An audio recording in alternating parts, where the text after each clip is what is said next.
టాలీవుడ్ బాలీవుడ్ అంతా 1000 కోట్ల వసూళ్ల కోసం కష్టపడుతుంటే ఓ మహానుభావుడు ఏకంగా 30,000 కోట్ల షాక్ ఇచ్చాడు.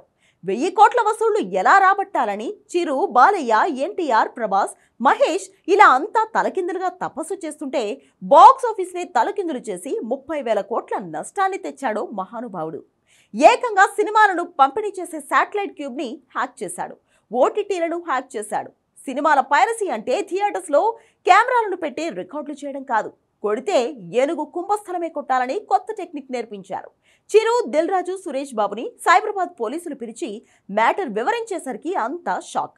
ఈ తరహా పైరసీని ఎన్నడూ చూడలేదు, వినలేదు.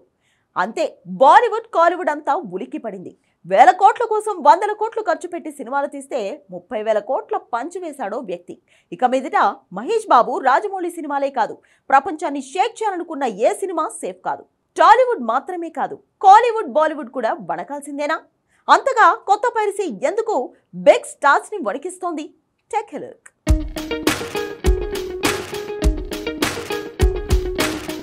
100 అంతస్తుల మేడని 1,00,000 కోట్లు ఖర్చు పెట్టి కడితే దాన్ని ఎవరైనా జస్ట్ 1,00,000 రూపాయల బాంబుతో పేలిస్తే ఎలా ఉంటుంది? అలా కాకుండా జస్ట్ 10,000-10,000 రూపాయలు పెట్టి కొన్న బాంబుతో 1,00,000 కోట్ల విలువైన 100 అంతస్తుల భవనాన్ని కూలిస్తే ఎలా ఉంటుంది? అచ్చంగా ఇదే ఇప్పుడు ఇండియన్ సినిమా ఇండస్ట్రీని షేక్ చేస్తోంది. 10,000 కోట్ల SSMB 29 పరిస్థితి ఏంటి? 5,000 కోట్ల వసూళ్లు రాబడుతుందనుకుంటున్న డ్రాగన్ పరిస్థితి ఏంటి? ఇవన్నీ అన్ని కోట్లు పెట్టి తీశాక ఒరిజినల్ కాపీ ప్రపంచవ్యాప్తంగా పైరసీ ప్రియులకు దొరికితే ఏం చేయాలి? ఏం చేయలేని పరిస్థితి.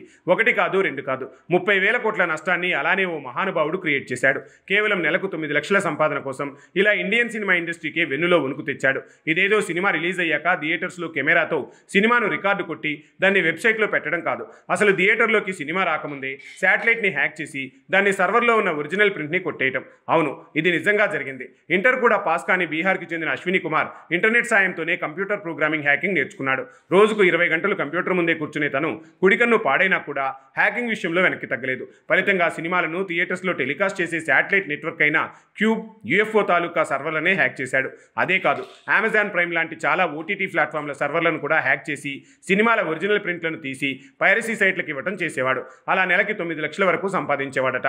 అయితే దీనివల్ల తెలుగు, తమిళ్, మలయాళం, కన్నడ, హిందీ సినిమా పరిశ్రమలకు 30,000 కోట్ల వరకు నష్టం వచ్చేది. సైబరాబాద్ పోలీసులు ఈ పైరసీ రాకెట్ని ఛేదించాక తమిళనాడు, హైదరాబాద్, వనస్థలిపురం ఇలా చాలా మంది పైరసీ గేటుగాళ్లను పట్టుకున్నారు. కానీ వీళ్ళందరిలో బీహారీ అయిన Ashwini Kumar State Bank of Hyderabad, OGT, Cube Cinemas సర్వర్లను హ్యాక్ చేసిన విషయం విని కంగు తిన్నారట.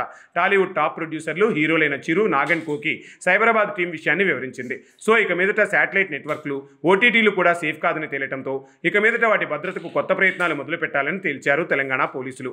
తెలంగాణ పోలీసులు పెద్ద పైరసీ రాకెట్ని ఛేదించారు. ఇప్పుడిప్పుడే తమిళ్, హిందీ సినిమా ప్రొడ్యూసర్లు ఇండస్ట్రీ విషయంలో చర్చిస్తున్నారు.